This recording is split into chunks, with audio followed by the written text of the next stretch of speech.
Vivimos en tiempos inciertos, donde los desastres naturales, el crimen, la violencia y las epidemias van en aumento. Los seres humanos viven con inseguridad y temor. En el libro de Apocalipsis encontramos respuestas a nuestros temores e inseguridades. Nos revela el pasado, el presente y el futuro, pero sobre todo, el Apocalipsis es la revelación de Jesucristo.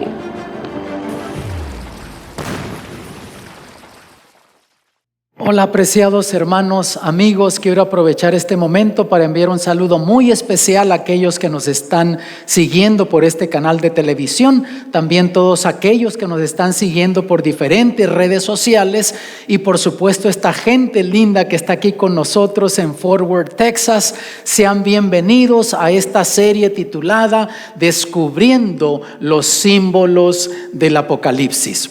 Ya hemos ido avanzando en nuestros estudios. En esta ocasión vamos a estar estudiando las 7 trompetas del Apocalipsis y ya es la parte 3. Tú que nos has estado siguiendo, sabes que ya estudiamos la parte 1, miramos cómo están estructurados los mensajes de las trompetas y también descubrimos que entre la 6ª y la 7ª trompeta hay un interludio y ahí están los mensajes del capítulo 10 y también capítulo 11 de Apocalipsis. Ya estudiamos el mensaje del capítulo 10, ese ángel poderoso que desciende del cielo y tiene un mensaje especial para la iglesia para el fin del tiempo. Y en esta ocasión vamos a ver el mensaje del capítulo 11 y una vez que se presente ese mensaje se toca la 7ª trompeta y Jesús aparece en gloria por su iglesia. Para aquellos que nos sintonizan por primera vez, estamos diciendo que el libro de Apocalipsis está dividido en 2 partes. Parte histórica tiene que ver con la historia de la iglesia, comenzando desde el primer siglo, avanzando en la historia hasta el tiempo en el que vivimos nosotros. Y por fin cuando Jesús viene en gloria por su iglesia. El mensaje está en los capítulos 1 al 14 y lo que tú lees allí prácticamente todo ya se ha cumplido. Queda muy poco por cumplirse. Ahora pasas a la segunda parte, la parte escatológica, o sea, lo que tiene que ver con eventos del fin, capítulos 15 al 22, de eso nada se ha cumplido todavía, pero una vez que se comienzan a cumplir esos eventos finales escatológicos, se cumplen rápida y dramáticamente y Jesús aparece en gloria por su iglesia. Aparte de que en la parte histórica viene la introducción al libro, descubrimos que tiene 4 divisiones principales y algunas subdivisiones que están allí, que es lo que hemos estado estudiando hasta ahora. Ya en nuestra siguiente presentación vamos a pasar a la 4ª división de la parte histórica, que es el gran conflicto entre el bien y el mal, y ahí vamos a ver 4 presentaciones de esa parte y después pasaremos ya a la parte escatológica, los eventos del fin. Y dijimos de nuevo que entre la 6ª y la 7ª trompeta hay un interludio. Están esos 2 mensajes importantes ahí del capítulo 10 y el capítulo 11. Y en el capítulo 11 se habla de 2 personajes aquí, noten, que aparecen en el cuadro, en la visión que el apóstol Juan ve. Y en los versículos 8 y 9 de ese capítulo dice: y sus cuerpos serán echados en las plazas de la grande ciudad, que espiritualmente es llamada Sodoma y Egipto, donde también nuestro Señor fue crucificado. Y los de los linajes y de los pueblos y de las lenguas y de los gentiles verán sus cuerpos de ellos por 3 días y medio, y no permitirán que sus cuerpos sean puestos en sepulcros. Aquí hay varios simbolismos que en unos momentos vamos a descifrar con la misma palabra de Dios. Pero la pregunta es, ¿quiénes son estos personajes aquí que menciona que son muertos en la plaza? En el versículo 3 nos da un poquito más de información para ubicar, identificar a estos 2 personajes. El versículo 3 dice así: y daré a mis 2 testigos, y ellos profetizarán por 1260 días vestidos de sacos. Notas que aquí esos 2 personajes, Dios los identifica como sus 2 testigos. Y ellos van a profetizar y da un tiempo de profético aquí que ya lo vamos a analizar. No se preocupen ahora por eso. Lo importante es identificar quiénes son esos personajes, de qué está hablando aquí, quiénes son esos dos testigos. Podríamos nosotros imaginarnos, especular, dar ideas, pero es mejor ir a la Biblia porque la misma Biblia se explica a sí misma. Vamos a ver entonces quiénes son estos dos testigos. Y el versículo 4 nos comienza a dar más claves de quiénes son esos dos testigos. Vean, dice, estos testigos son las dos olivas y los dos candeleros. Así es que menciona dos personajes, aquí habla de dos testigos, el versículo 3 habla de dos testigos, pero ahora comienza a decirnos que esos dos testigos son las dos olivas y los dos candeleros. Y saben que la profecía bíblica no necesitamos forzarla. Tú a veces cuando le das interpretación particular personal, terminas forzando la profecía bíblica, sola se tiene que explicar. Y si vamos al libro del profeta Zacarías, allí vamos a encontrar la pieza de ese rompecabezas que nos ayuda a entender quiénes son esos dos testigos, porque dice que son las dos olivas. Y vean lo que dice el profeta Zacarías, capítulo 4, versículos 1 al 6.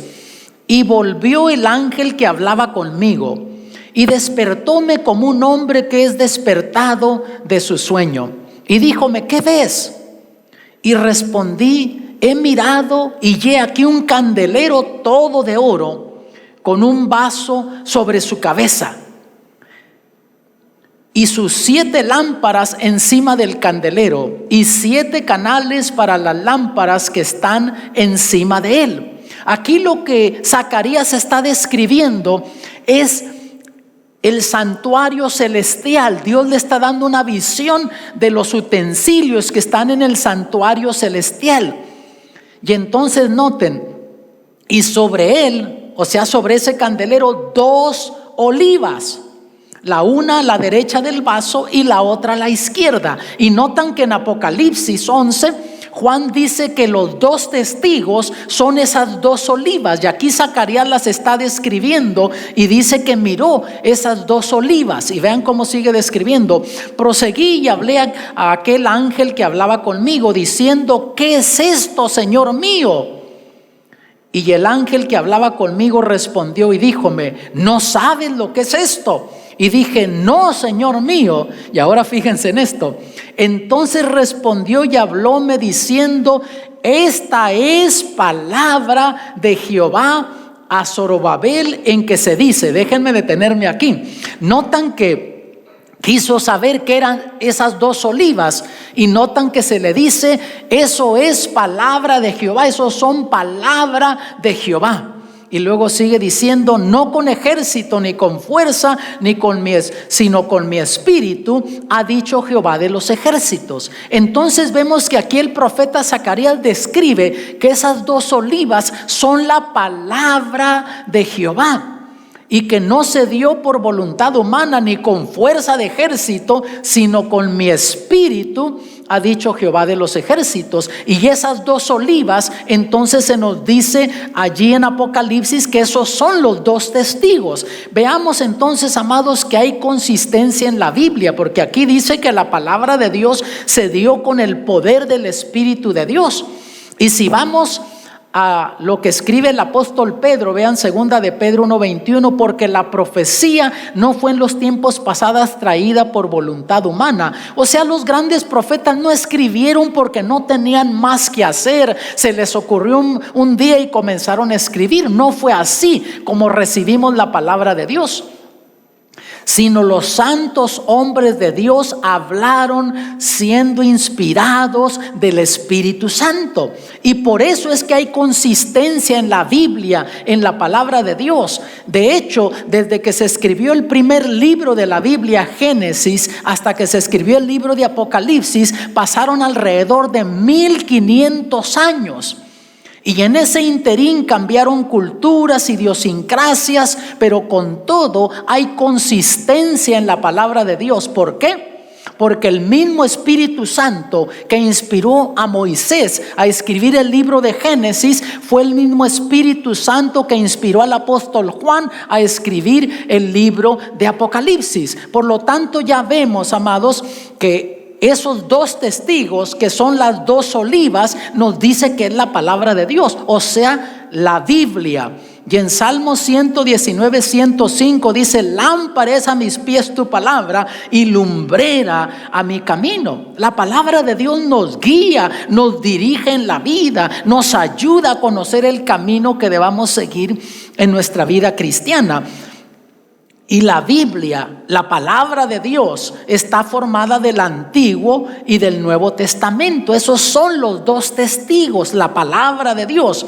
Ahora, amados, hay quienes han tratado de aplicarle esta profecía a Moisés y al profeta Elías, y dicen: no, esos dos testigos son Moisés y son el profeta Elías. Y la razón por lo que dicen eso es por lo que está escrito en los versículos 5 y 6 del capítulo 11 de Apocalipsis. Vean: y si alguno les quisiere dañar, sale fuego de la boca de ellos y devora a sus enemigos. Y si alguno les quisiere hacer daño, es necesario que él sea así muerto. Estos tienen potestad de cerrar el cielo, que no llueva en los días de su profecía. Dicen: ya ve, el profeta Elías, en el tiempo del rey Acab, él oró y no vino lluvia por 3 años y medio, porque Acab se había ido a la idolatría. Y por palabra de Dios no llovió por 3 años y medio. Dicen: tiene que estar hablando del profeta Elías. Sigamos leyendo. Y tienen poder sobre las aguas para convertirlas en sangre, y para herir la tierra con toda plaga cuantas veces quisieren. Dicen: y Moisés, cuando fue a sacar al pueblo de Egipto, fue a hablar con Faraón. Y Faraón no quería dejar salir al pueblo y comenzaron a caer plagas. Y aún el agua del río Nilo se convirtió en sangre. Deba de estar hablando de Moisés. Amados, si todo lo que se mencionara en el capítulo 11 fueran solamente los versículos 5 y 6, si fuera lo único que se dijera de esos dos testigos, yo también creería eso. Pero cuando pones en contexto todo lo que está en el capítulo 11 de esos dos testigos, te das cuenta que no pueden ser Moisés y Elías, porque hay otras aplicaciones, hay otros conceptos que están allí que no encajarían con lo que vivieron el profeta Moisés y Elías, pero sí encaja con la palabra de Dios, con la Biblia, con el Antiguo y el Nuevo Testamento. Habiendo dicho eso, vamos a regresar al versículo 1 del capítulo 11 para entender bien el mensaje.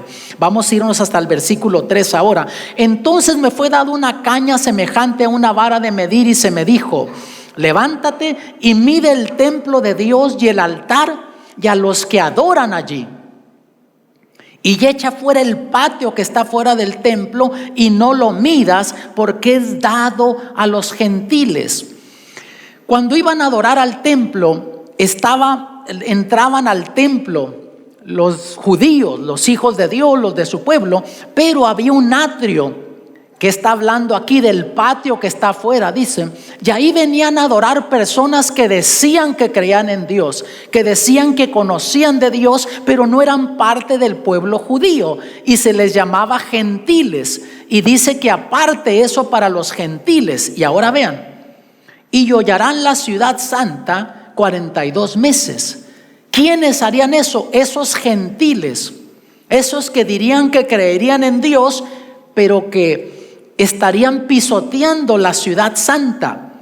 Y dice que sería por 42 meses. Ya vamos a entender esa terminología profética. Y daré a mis 2 testigos, y ellos profetizarán por 1260 días vestidos de sacos. Ahora, amados, ¿de qué gentiles está hablando aquí? Recuerden que está hablando en terminología profética, y estos mensajes son para el tiempo del fin. Ahora, noten que pisotearían la ciudad santa, o sea, la Nueva Jerusalén. Cuando lleguemos al mensaje de la Nueva Jerusalén, que estudiemos los capítulos 21 y parte del 22 de Apocalipsis, vamos a descubrir que cuando en el Apocalipsis se menciona la Nueva Jerusalén, la ciudad santa, habla de esa hermosa ciudad que Jesús fue a preparar para nosotros, pero también es un símbolo del pueblo de Dios. Y ya se los voy a mostrar aquí nada más, y ya después veremos más de eso. Vean solo los versículos 9 y 10. Vino entonces a mí uno de los 7 ángeles que tenían las 7 copas, llenas de las 7 plagas postreras, y habló conmigo diciendo: ven acá, yo te mostraré la desposada, la esposa del Cordero. Y llevóme en espíritu a un grande y alto monte. ¿Quién es la desposada, la esposa del Cordero, hermanos? Es la iglesia, ¿notan ustedes? Pero ahora vean lo que le muestra. Y me mostró la grande ciudad santa de Jerusalén, que descendía del cielo de Dios. Entonces en el Apocalipsis, cuando habla de la ciudad santa, de la Nueva Jerusalén, también es un símbolo del pueblo de Dios. Nota, le mostró la desposada, la esposa del Cordero. Cristo es el esposo, la iglesia es la esposa. Y por más hermosa que es esa ciudad celestial que Jesús fue a preparar para nosotros, Cristo no murió por una ciudad de oro. Cristo murió por ti y por mí. Cristo Jesús murió por la iglesia, y la iglesia es la esposa de Cristo. Entonces noten algo interesante. Como está hablando en terminología profética para el tiempo del fin, nos está diciendo que habría cristianos que se llamarían cristianos, pero que no serían cristianos legítimos, que estarían pisoteando, persiguiendo al pueblo de Dios. Por esos 42 meses, vamos a regresar al versículo 3. Y daré a mis 2 testigos, y ellos profetizarán por 1260 días vestidos de sacos. Quiere decir que cuando el pueblo de Dios estuviese siendo perseguido por ese periodo de tiempo, con todo, la palabra de Dios se seguiría predicando por ese largo periodo de tiempo de 1260 días, porque está hablando en terminología profética. Y no es la única descripción que hay. Apocalipsis 11 lo menciona como 3 veces con diferentes terminologías. Tú vas al libro de Daniel, a otros capítulos de Apocalipsis, y con una terminología y con otra hablan de ese periodo de tiempo. Te pongo estos ejemplos. Daniel 7:25 dice que es por tiempo, tiempos y medio tiempo. Daniel 12:7, tiempo, tiempos y medio tiempo. Apocalipsis 12:6, 1260 días. Apocalipsis 12:14, tiempo y tiempos y medio tiempo. Apocalipsis 13:5, 42 meses. Y está hablando exactamente del mismo periodo de tiempo, simplemente utilizando 3 terminologías diferentes, 3 simbolismos proféticos, pero está hablando exactamente del mismo periodo de tiempo. Vamos a analizarlo. En la Biblia, tiempo es 1 año, tiempo 2 años, medio tiempo, medio año.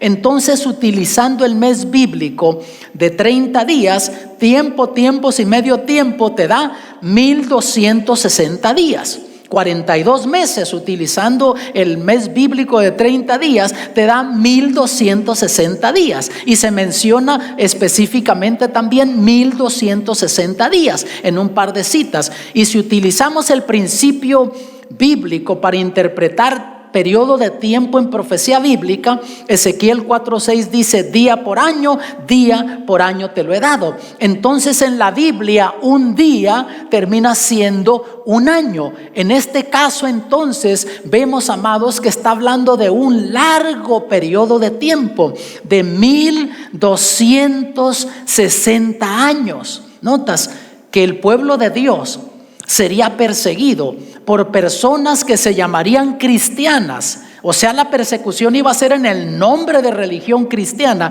pero que no serían cristianos legítimos, sinceros.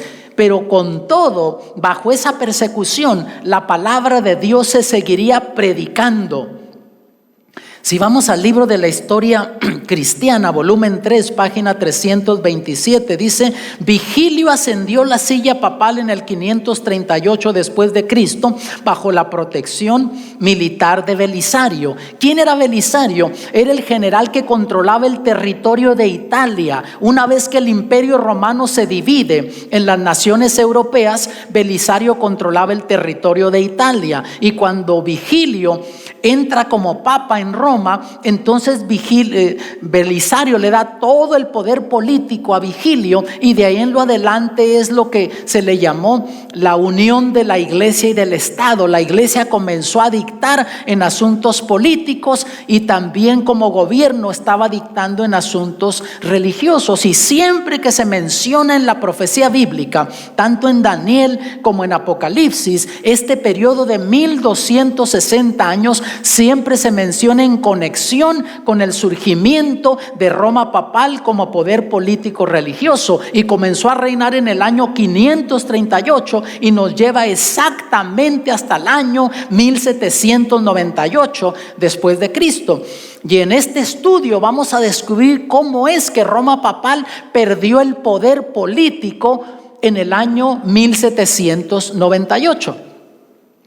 Versículo 3: y daré a mis 2 testigos, y ellos profetizarán por 1260 días vestidos de sacos. O sea, bajo persecución, bajo luto, bajo dificultades, pero aún dentro de esa persecución se seguiría predicando la palabra de Dios.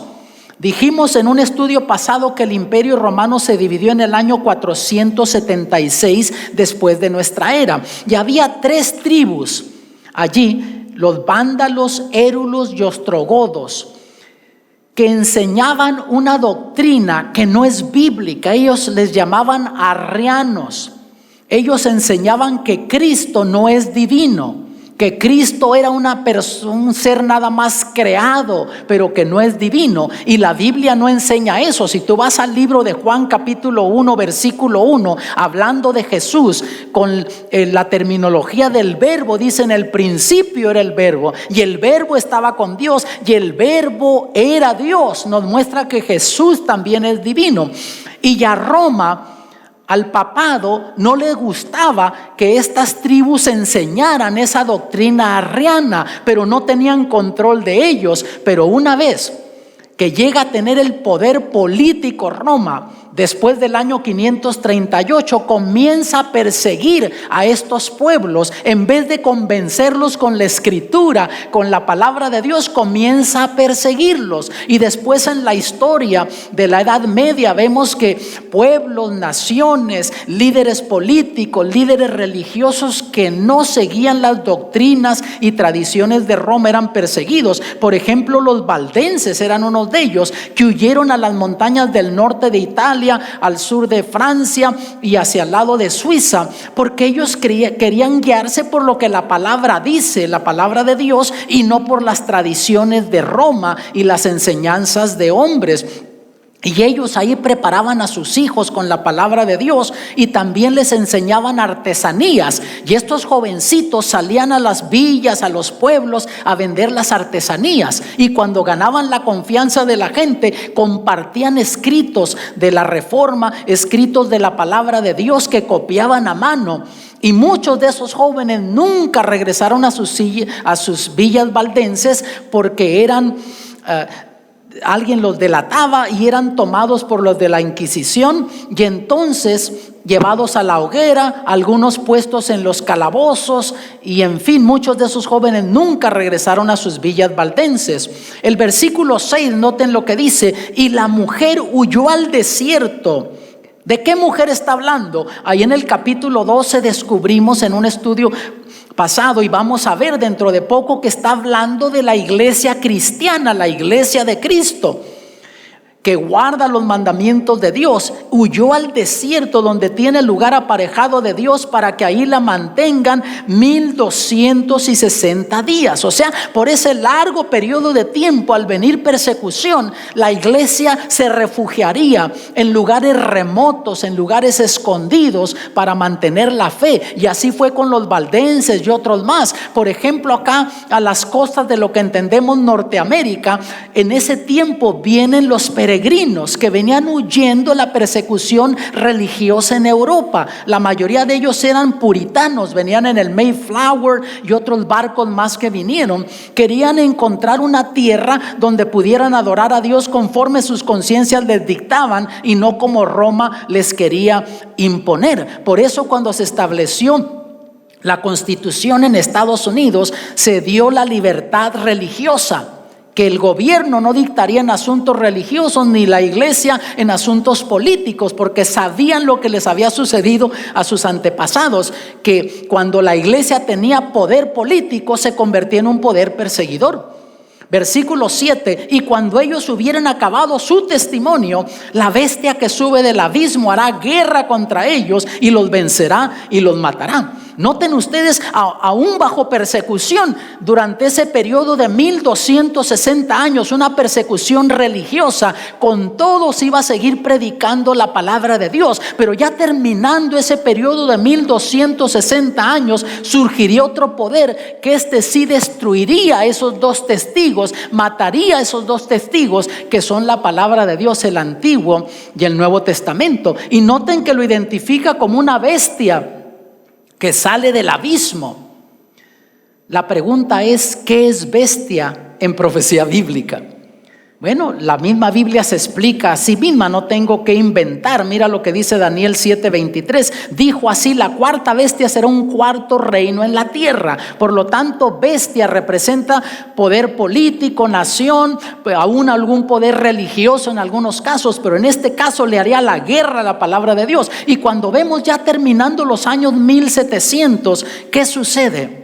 Algo sucedió, hermanos. Estaba surgiendo en Europa como potencia Francia, y Napoleón, queriendo controlar al mundo al comenzar la Revolución Francesa, él sabía que tenía que deshacer ese poder político religioso que tenía influencia en todo el mundo, y se atrevió a hacer algo que nadie se había atrevido a hacer en la historia. Vean lo que registra la Enciclopedia Americana, la edición 1941.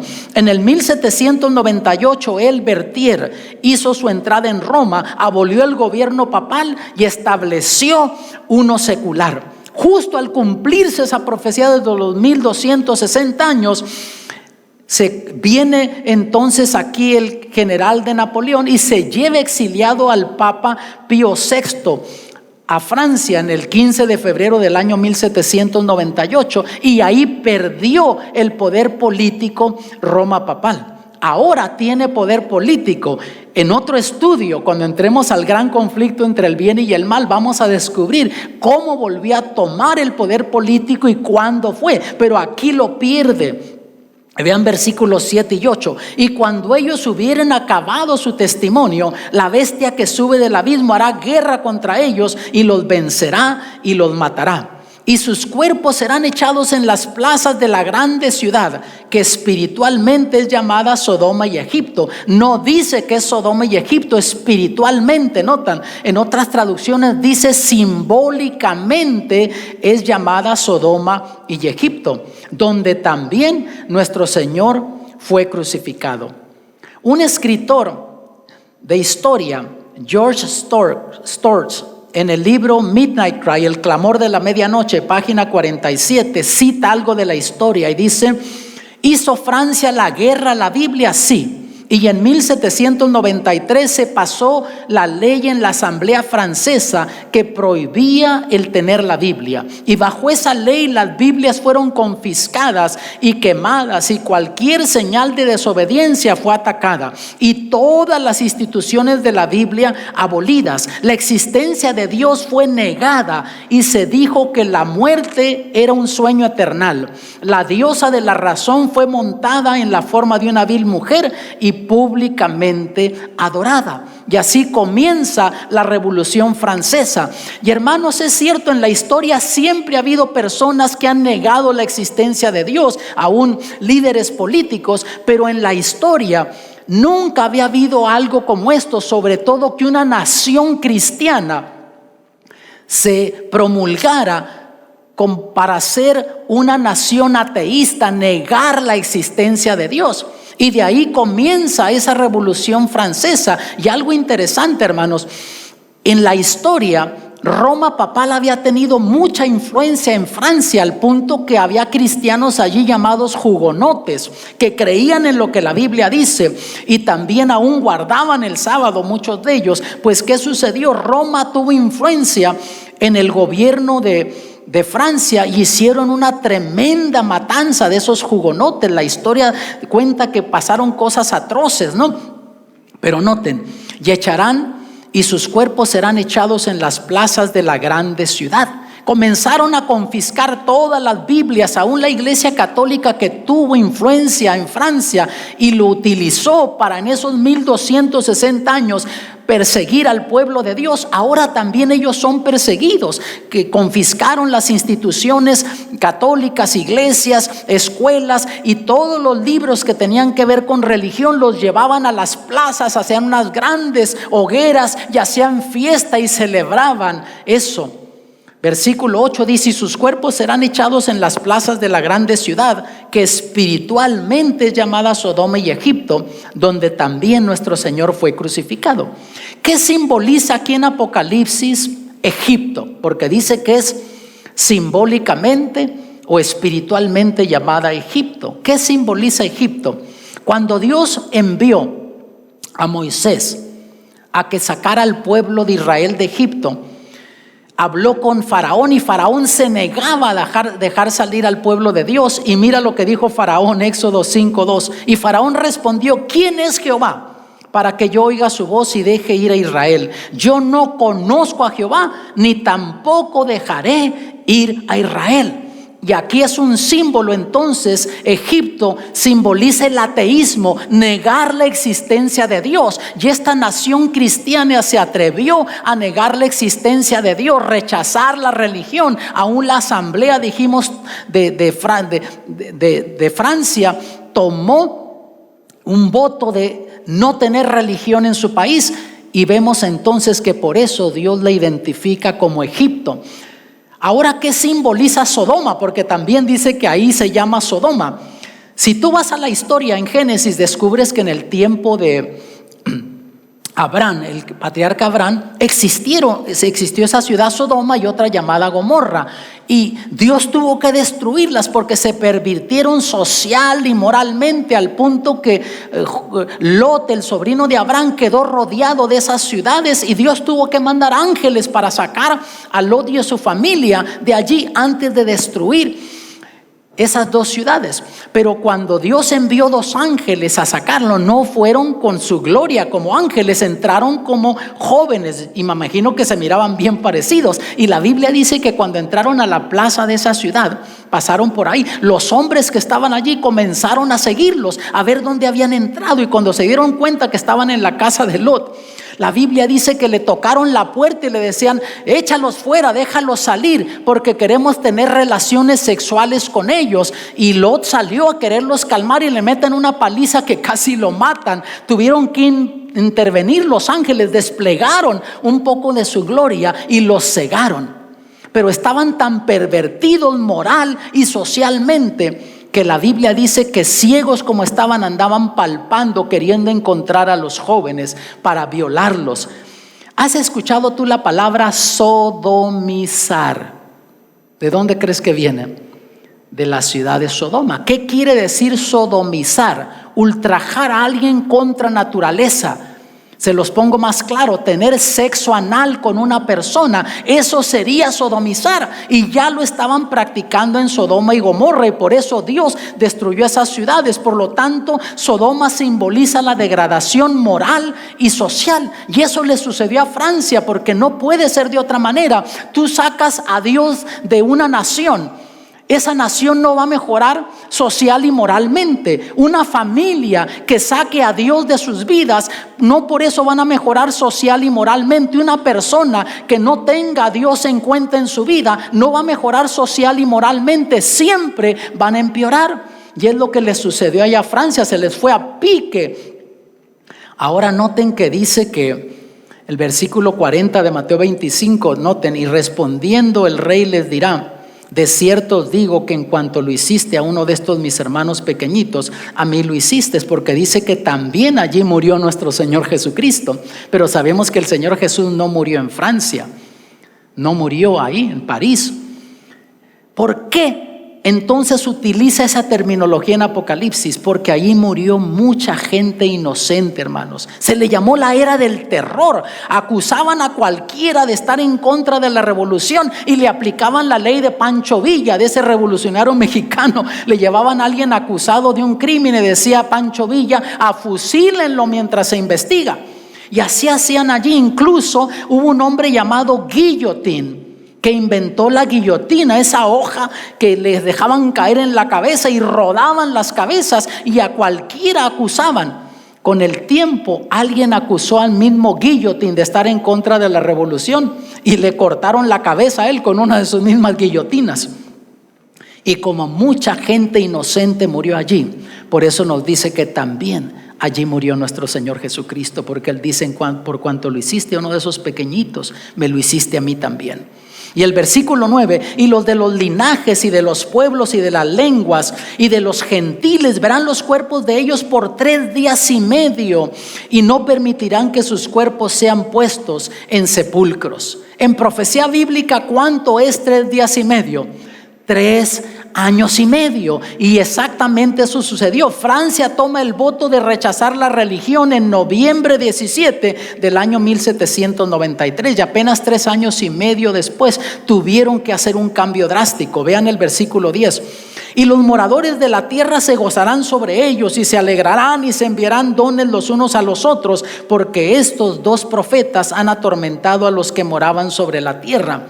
Y sabes que después de que Francia se lanzó como una nación ateísta, otros comenzaron a abrazar esa ideología alrededor del mundo, y ahí comenzó ese movimiento alrededor del mundo ateísta de negar la existencia de Dios. Pero notas que la palabra de Dios los atormentaba, porque así es: cuando tú vives en contra de la voluntad de Dios y tienen la Biblia delante de ti y la lees, te va a hacer sentir mal, porque eso es lo que hace la palabra de Dios, nos redarguye.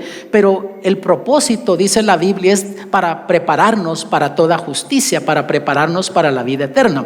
Versículo 11: y después de 3 días y medio, el Espíritu de vida enviado de Dios entró en ellos, y se alzaron sobre sus pies, y vino gran temor sobre los que los vieron. 3 años y medio después, ¿qué sucede?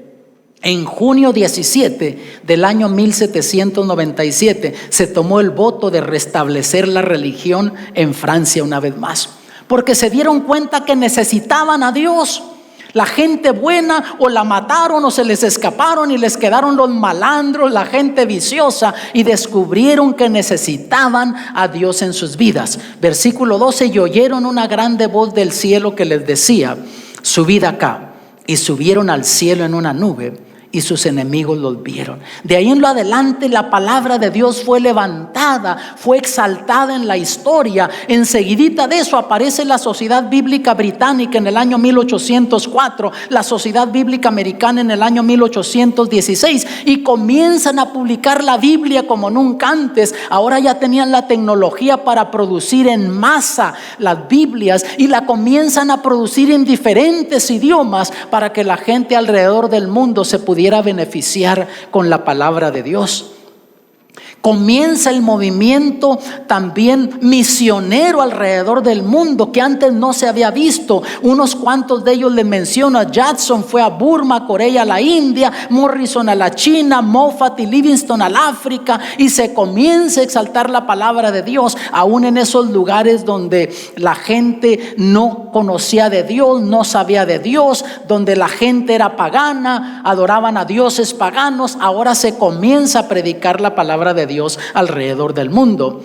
Y el versículo 7 dice: y cuando ellos hubieran acabado su testimonio, La bestia que sube del abismo hará guerra contra ellos y los vencerá y los matará. O sea, terminando ese periodo de tiempo de los 1260 días o años proféticos, surgiría no tanto una nación, aunque fue quien lo inició, Francia, pero sería una ideología que se iba a propagar alrededor del mundo. Y vemos que a fines del siglo XVIII sucede eso. Por ejemplo, mira, aparece este hombre francés, George Hegel. Fue el padre del ateísmo moderno en filosofía y teología. Interesante, este hombre estudió la Biblia. Fue a un seminario para aprender de la Biblia, pero no para conocer a Dios mejor. Simplemente para querer probar que la Biblia no es verdad, que Dios no existe. Y luego después aparece Charles Darwin. Leyó los escritos de Hegel y él salió con el origen de las especies, la evolución, que nosotros no venimos de un Dios creador, que venimos de la evolución del chango, del mono. Y yo les digo, amados, yo tengo sobrinos que parecen changos y se portan como changos, pero no por eso venimos del chango. La Biblia nos dice que somos creación de Dios. Y fuimos creados a su imagen. Y noten que no dije nietos, ¿no? Porque los nietos míos son los más bonitos que pueda haber. Dije sobrinos. Luego Karl Marx también leyó esos escritos y salió con el comunismo ateo. Notas, cuando Darwin se fue por la línea científica, aquí Karl Marx se fue por la línea política y salió con el comunismo ateo. Mira lo que escribió Voltaire, según filósofo, escritor francés, dijo: yo estoy cansado de oír a la gente repetir que 12 hombres establecieron la religión cristiana. Yo voy a probar que una persona es suficiente para destruirla. Y él luchó para deshacerse del cristianismo, luchó para erradicar la palabra de Dios, pero con todo no pudo. Un reformador de ese tiempo, mira lo que escribió: la Biblia es un yunque que ha desgastado muchos martillos.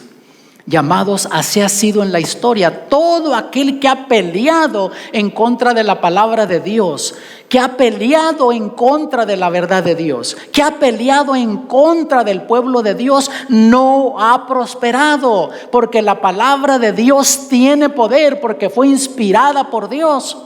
Y Dios también, en el Apocalipsis dijimos que para Dios lo más importante, lo más preciado es su iglesia. En toda la historia Dios ha cuidado de su iglesia. Por lo tanto, no prospera todo movimiento que va en contra de la palabra de Dios y de su pueblo. Y ya para el año 1991 prácticamente había desaparecido el comunismo ateo cuando cayó la Unión Soviética. Pero todavía hay residuos del comunismo, y cuando veamos otro estudio que hablemos de Babilonia, vamos a descubrir que ahí menciona que todavía existiría para el fin del tiempo este poder, pero no en la fuerza que estuvo en su tiempo. Y recuerden, amados, que el mensaje de Apocalipsis 10 y de Apocalipsis 11 es un interludio entre la sexta y la séptima trompeta. Quiere decir que los mensajes del capítulo 10 y capítulo 11 de Apocalipsis nos ubican en el tiempo del fin, cuando comenzó también el juicio investigador en el cielo. Recuerden que las trompetas servían para preparar al pueblo para el día de la purificación del santuario, que era un día de juicio. También aquí Dios ha usado los mensajes de las trompetas en la historia para preparar al mundo para el inminente regreso de Cristo Jesús a esta tierra. Y Dios hace eso porque te ama, te quiere reprender, quiere captarte la atención para que tú estés preparado para ese día glorioso. Y ahora en el cielo se está llevando a cabo ese juicio investigador. Ahora se está decidiendo el destino eterno de los seres humanos. Ahora tu destino eterno puede cambiar. Pero cuando se toca la séptima trompeta, mira lo que sucede, versículos 15 al 18 del capítulo 11. El séptimo ángel tocó la trompeta Y hubo grandes voces en el cielo que decían: los reinos del mundo han venido a ser de nuestro Señor y de su Cristo, y Él reinará por los siglos de los siglos. Y los 24 ancianos que estaban sentados delante de Dios en sus tronos se postraron sobre sus rostros y adoraron a Dios, diciendo: te damos gracias, Señor Dios Todopoderoso, el que eres y el que eras y el que has de venir, porque has tomado tu gran poder y has reinado. Y se airaron las naciones, y tu ira es venida, y el tiempo de juzgar a los muertos y de dar el galardón a tus siervos los profetas, a los santos y a los que temen tu nombre, a los pequeños y a los grandes, y de destruir a los que destruyen la tierra. Notas, terminó el juicio investigador en el cielo, y Cristo Jesús aparece en gloria por su iglesia. Y ya el destino eterno de cada quien está decidido, 2 grupos solamente. Quiere decir que al final de la 7ª trompeta, Cristo viene por su iglesia. Ojalá que te quedes con este mensaje tú en tu mente. Número 1, que el mensaje de las trompetas es para captarnos la atención, porque Dios te ama a ti y te quiere salvar. Enseguida, que en la historia Dios siempre ha cuidado de su iglesia. Hoy la seguirá cuidando, cuidará de tu familia, cuidará de ti. Tú te comprometes con Dios, Él se va a comprometer contigo. Y sobre todo que Cristo viene pronto en gloria por su iglesia. Y quiere que tú estés preparado para ese día glorioso. Dios quiere que yo esté preparado también. Isaías 54:14 dice: toda herramienta que fuere fabricada contra ti no prosperará. ¿De qué está hablando? Del pueblo de Dios. Mira: y tú condenarás toda lengua que se levantare contra ti en juicio. Esta es la heredad de los siervos de Jehová, y su salvación de mí vendrá, dijo Jehová. Y cada vez que Dios compromete su nombre, tú puedes confiar que eso se va a cumplir. Y aquí Dios dice que la salvación tuya y mía viene de Él, no viene de nosotros, no viene por esfuerzos humanos, sino la salvación nuestra viene de Jehová.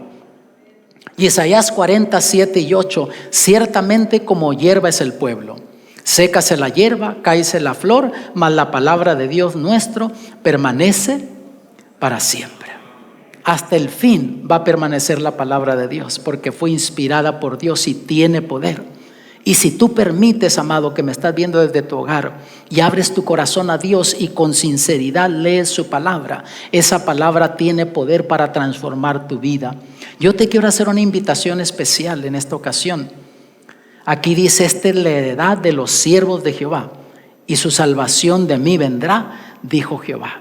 Si tú serás salvo, será por lo que Cristo hizo por ti en la cruz del Calvario. Yo te quiero pedir, animarte a que des un paso más ahora.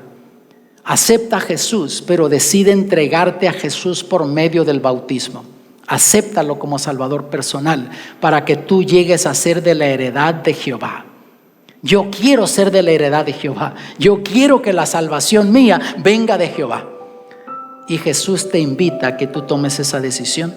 Esa invitación también es para los que están aquí con nosotros. Yo no sé si tú ya entregaste tu vida a Cristo por medio del bautismo. No digo si vienes a la iglesia, o si has escuchado, o si has estudiado la Biblia. Ya te entregaste a Cristo por medio del bautismo. Eres de la heredad de Jehová. Y la salvación, dice Dios, de mí vendrá. Dios te va a dar la vida eterna. Va a darle la vida eterna a tu familia. No te has entregado a Cristo, aunque vengas a la iglesia. No eres de la heredad de Jehová. Y cuando Cristo venga, la salvación para ti no va a venir de Jehová. Yo quiero invitarte en esta ocasión. Nos quedan un par de minutitos ya, para un minutito para orar, para que tú decidas. Yo no sé quién eres tú. Si te habló el Espíritu Santo en esta ocasión, también tú que estás en tu hogar, yo quiero orar por ti. Ya sea joven, adulto, no te has entregado a Cristo por medio del bautismo. Yo quiero orar por ti, para que Dios ponga en tu corazón ese deseo y que des los pasos que tengas que dar en tu vida, para que tú puedas vivir como Dios manda y llegar a ser de la heredad de Jehová, tener vida eterna. ¿Hay alguien que quiera que ore por él en esta ocasión, que no se ha entregado a Cristo por medio del bautismo? Levante su mano. Yo quiero orar por ti. ¿Quién va a ser la primera persona? Ahí hay dos, hay una tercera mano que se levanta. Gloria a Dios por ello. Y sabes, cada decisión es un milagro, ¿sabías tú? Y detrás de cada milagro hay una historia. Y a veces son historias de sufrimiento, de dolor, pero cuando tú te entregas a Cristo, el Señor reescribe la historia, borra esa historia pasada y escribe una historia de triunfos, de victorias. A lo mejor tú eres un hijo pródigo, fuiste parte de la heredad de Jehová, pero por cosas de la vida te fuiste y la vida te ha golpeado, te ha maltratado, y estás viendo este programa o estás aquí con nosotros porque quieres enderezar tu vida con Dios. Para ti también es la invitación. Ya hay 3 milagros, pero todavía falta por lo menos uno más. ¿Dónde estás tú? ¿Dónde está ese otro milagro que está por suceder en esta ocasión aquí en este lugar en Fort Worth, Texas? Si te está hablando el Espíritu de Dios, ¿por qué no decides por Él? Tú que estás en tu hogar, busca una iglesia adventista, habla con el pastor, dile que te quieres entregar a Cristo, que te bauticen para que tengas esperanza eterna, que puedas nacer de nuevo, como dijo Jesús, del agua y del Espíritu. En unos segunditos vamos a salir del aire. Me voy a despedir de ustedes que nos están viendo. Hasta la próxima. Sintonízanos. Y Jesús me dijo: ven a mí. Bajé y estaba listo para ir, pero había viento, tuve miedo y no pude seguir. Y con fuerzas clamé.